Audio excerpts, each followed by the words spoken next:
আপোনাক স্বাগতম জনাইছো আমাৰ eTips অনলাইনৰ আজিৰ নতুন ভিডিঅ'লৈ। তো গাইজ অসমত কিন্তু যোৱা 22 জানুৱাৰী তাৰিখে কিন্তু এছআৰ সম্পূৰ্ণ হৈছে। এই এছআৰত কিন্তু লাখ লাখ মানুহৰ নাম কৰ্তন কৰা হৈছে ভোটাৰ লিষ্টৰ পৰা।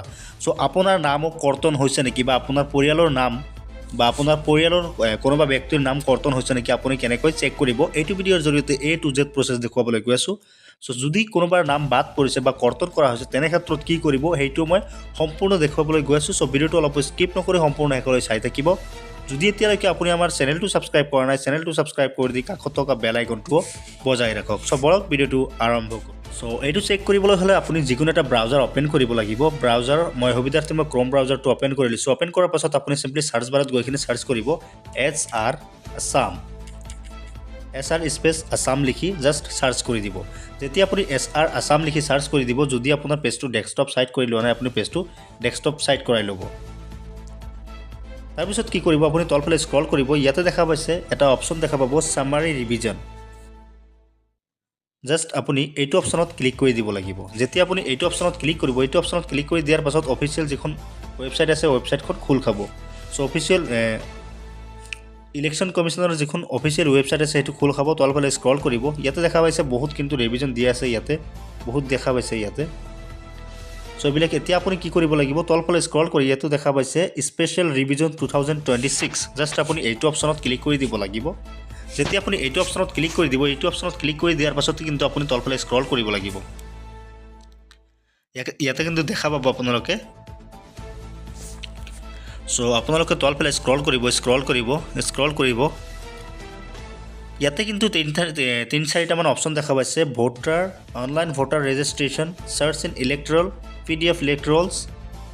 সো এইখিনি নালাগে জাষ্ট আপুনি যেটো কৰিব হেতু হৈছে আপুনি জাষ্ট এইটো অপশ্যন যে দেখা পাইছে সাৰ্চ ইন ইলেক্ট্ৰল জাষ্ট আপুনি এইটো অপশ্যনত ক্লিক কৰিব লাগিব। যেতিয়া আপুনি এইটো অপশ্যনত ক্লিক কৰিব এইটো অপশ্যনত ক্লিক কৰি দিয়াৰ পাছত কিন্তু আপোনাৰ এনেকুৱা এটা অপশ্যন খোল খাব।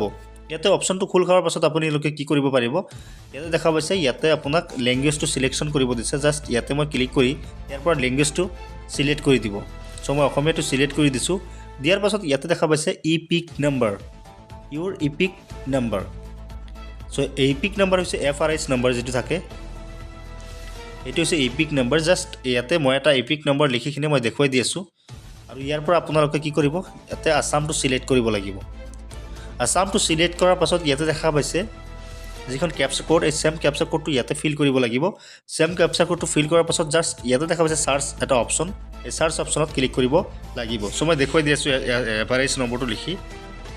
সো মই ইয়াতে মোৰ FRS নম্বৰটো লিখি দিছো। লিখি দিয়াৰ পাছত আৰু মই ক্যাপচা কোডটো ইয়াতে ফিল কৰি দিছো দেখা পাইছে। এতিয়া জাষ্ট সাৰ্চ অপশ্যনত ক্লিক কৰাৰ পাছতে কিন্তু আপোনালোকে এইটো চাব পাৰিব। সো মই সাৰ্চ কৰি দেখুৱাই দি আছো। জাষ্ট যেতিয়া মই সাৰ্চ অপশ্যনত ক্লিক কৰিছো ক্যাপচা কোডটো ভুল হৈছে মই ক্যাপচা কোডটো শুদ্ধকৈ লিখি আছো। সো যেতিয়া আপুনি সাৰ্চ অপশ্যনত ক্লিক কৰিব সাৰ্চ অপশ্যনত ক্লিক কৰি দিয়াৰ পাছতে কিন্তু ইয়াতে আপোনালোকৰ অপশ্যনবিলাক আহি যাব। সো ইয়াতে কিন্তু দেখা পাইছে ইয়াতে এই FRS এৰ নম্বৰ যি ডিটেইল এই ডিটেইলসমূহ কিন্তু ইয়াতে আহি গৈছে। এটো FRS নম্বৰ দিয়া আছিল ইপিক নাম্বাৰ। তাৰপিছত ইয়াতে দেখা পাইছে নামটো আহি যাব। তাৰপিছত দেখা পাইছে ইয়াতে এজ কিমান হৈছে সেই এজটো আহি যাব। ইয়াতে ৰিলেশ্যন টাইপ ৰিলেশ্যন নেম আহি যাব। তাৰপিছত দেখা পাইছে ইয়াতে ষ্টেট আহি যাব। ইয়াতে ডিস্ট্ৰিক্টখন আহি যাব। ইয়াতে এছেম্বলি আহি যাব। ইয়াতে আপোনালোকৰ যিখন পলিং ষ্টেচন আছে পলিং ষ্টেচনটো আহি যাব। তাৰপিছত তলফালে যেতিয়া এফালে হেৰি কৰিব ইয়াতে দেখা পাইছে পুলিচ ষ্টেচন। তাৰপিছত পাৰ্ট অফ সিৰিয়াল নাম্বাৰ। যদি আপুনি ইয়াতকৈ বেছি চাব বিচাৰিছে তেনে ক্ষেত্ৰত আৰু এটা অপশ্যন আছে ভিউ ডিটেইল। জাষ্ট এই ভিউ ডিটেইল অপশ্যনত ক্লিক কৰি কিন্তু আপুনি আপোনাৰ ডিটেইলটো চাব পাৰিব। সো ইয়াতে দেখা পাইছে ভিউ ডিটেইল অপশ্যনত ক্লিক কৰি কিন্তু আপোনালোকৰ সম্পূৰ্ণ এটো চাব পাৰিছে দেখা পাইছে। সো এনেকৈ চাব পাৰিব। সো এনেকৈ কিন্তু আপুনি আপোনাৰ পৰিয়ালৰ বা আপোনাৰ নামটো চেক কৰিব পাৰিব আপোনাৰ ভোটাৰ লিষ্টৰ পৰা বা স্পেচিয়েল ৰিভিজনৰ পৰা আপোনাৰ নামটো কৰ্তন কৰা হৈছে নেকি স্পেচিয়েল ৰিভিজনৰ জৰিয়তে বা আপোনাৰ কৰ্তন কৰা হোৱা নাই আপোনালোকে চেক কৰিব পাৰিব।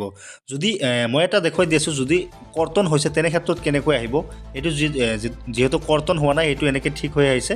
যদি কৰ্তন হয় তেনে ক্ষেত্ৰত কেনেকৈ আহিব মই হেতু দেখুৱাই দি আছো আপোনালোকক। সো মই আকৌ এইটো FRS নম্বৰটো লিখি দিছো। লিখি দিয়াৰ পাছত মই ক্যাপচা কোডটো ফিল কৰিছো। ফিল কৰাৰ পাছত ইয়াতে দেখা পাইছে আপোনালোকে মই ক্যাপচা কোডটো কিন্তু ফিল কৰিছো। ফিল কৰাৰ পাছত ইয়াতে দেখা পাইছে সাৰ্চ অপশ্যন। যেতিয়া আপুনি সাৰ্চ কৰিব সাৰ্চ কৰাৰ পাছত এনেকৈ আহিব। ইয়াতে দেখা পাইছে নো ৰিজাল্ট ফাউণ্ড। সো ইয়াতে যদি এনেকৈ আহে আপুনি আৰু এবাৰ ট্ৰাই কৰিব যদি একবাৰত হোৱা নাই আপুনি দ্বিতীয়বাৰ ট্ৰাই কৰিব তথাপিও যদি নো ৰিজাল্ট ফাউণ্ড আহে তেনে ক্ষেত্ৰত কিন্তু আপোনাৰ কিন্তু এই ভোটাৰ লিষ্টৰ পৰা আপোনাৰ এছআৰৰ জৰিয়তে আপোনাৰ নামখন কৰ্তন কৰা হৈছে আপুনি বুজি পাব লাগিব সো আপুনি এবাৰ যদি কিবা এৰৰ আহে তেতিয়াহ'লে দ্বিতীয়বাৰ আৰু হেৰি কৰিব লাগিব এতিয়া কথা হ'ল যদি আপোনাৰ ভোটাৰ লিষ্টৰ পৰা নাম কৰ্তন কৰা হৈছে বা এছআৰৰ জৰিয়তে আপোনাৰ নাম কৰ্তন কৰা হৈছে তেতিয়াহ'লে কি কৰিব লাগিব তেতিয়াহ'লে আপুনি ইলেকশ্যন কমিশ্যনৰ অফিচত গৈ কিনে আপুনি চাৰ্চ কৰিব লাগিব যে প্ৰথম যি ড্ৰাফ্ট আহিছিল সেই ড্ৰাফ্টত মোৰ নামটো আহিছিল কিন্তু দ্বিতীয়বাৰত মোৰ নামটো অহা নাই তেনে ক্ষেত্ৰত আপোনালোকে আপিল কৰিব পাৰিব চ' আপিল কৰাৰ পাছত কিন্তু আপোনাৰ যিখন ভোটাৰ এই হেৰি লিষ্টখন সেইখন কিন্তু ঠিক হৈ আহিব চ' আজিৰ ভিডিঅ'টো ইমানলৈকে আছিল ভিডিঅ'টো যদি ভাল লাগিছে লাইক কৰিব ভিডিঅ'টো যদি হেল্পফুল বুলি ভাবে তেনেহ'লে বন্ধু বান্ধৱীসকলৰ মাজত শ্বেয়াৰ কৰক চ' সম্পূৰ্ণ ভিডিঅ'টো শেষলৈ চোৱাৰ বাবে আপোনাক অশেষ ধন্যবাদ থেংক ইউ জয় অসম